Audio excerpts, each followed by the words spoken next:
Bibi ko. I love you. Love you, pare. Bibo! Bibo!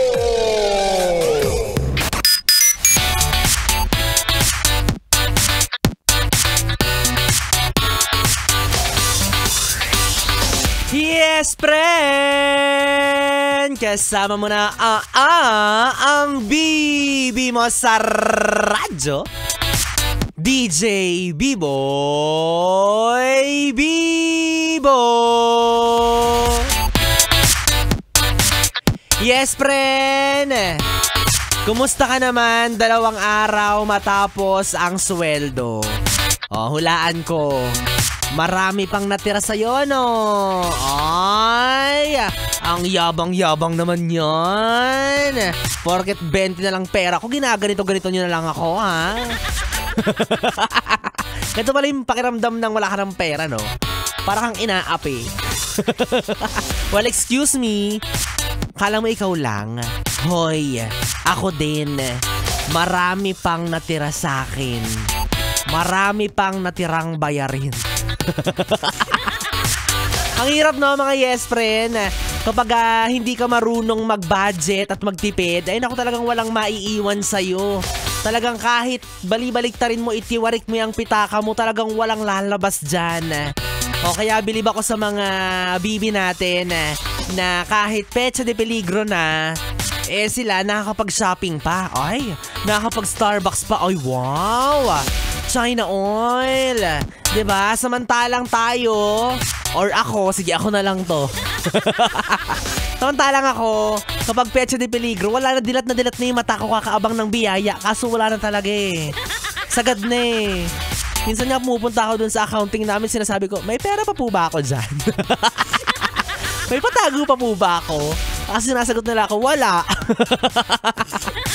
Kawawa. O, diba? O kaya naman mga yes friend, huwag kang malumbay masyado, ha? Ganon talaga, hindi ka nag-iisa. Kaya nasa pagalingan lang talaga yan ng pagbabudget. And of course, wag mo nang masyadong isipin na bakit si ganito ganyan, ganito ganyan. Diba? Iba-iba tayo ng responsibilidad sa buhay. May kanya-kanya tayong obligasyon, kaya wag mo nang i-compare yung lifestyle na nakikita mo sa iba versus sa lifestyle na meron ka, diba? Kung bakit sila mukhang artista, kung umasta, tapos ang role mo, ikaw yung extra, ganyan. Wag ka nang malungkot. Aminin nyo na, no, mga yes friend. Medyo nakakainggit lang din talaga naman minsan na buti pa sila. May sobra. May nadudukot pa. O kaya nga sabi ko rin sa'yo, di ba, pag may extra ka, syempre, wag mo rin kalimutan na i-spoil yung sarili mo. O pagbigyan mo rin paminsan-minsan yung mga kagustuhan mo, wag puro pangangailangan. Diba? Kasi aminin nyo kahit minsan, kapag nabilihan mo yung sarili mo ng mga bagay na kailangan mo rin naman, diba? Yung mga damit, sapatos, pang skincare, pang ayos ng kung ano-ano sa mukha mo. O diba? Magaan yan sa loob kapag nabibili mo yung mga bagay na gusto mo. Oo, pero after nun, wallet mo naman yung magaan kasi wala nang laman. Kainis. Okay nako, di bale no mga yes friend. Basta maniwala lang tayo na dadaloy din ang ginhawa. Oo, kumapit tayo sa kasabihan na yan.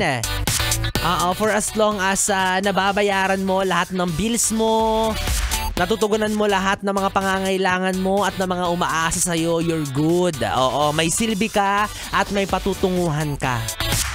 At ang tawag dyan, syempre, pagiging responsable, yon.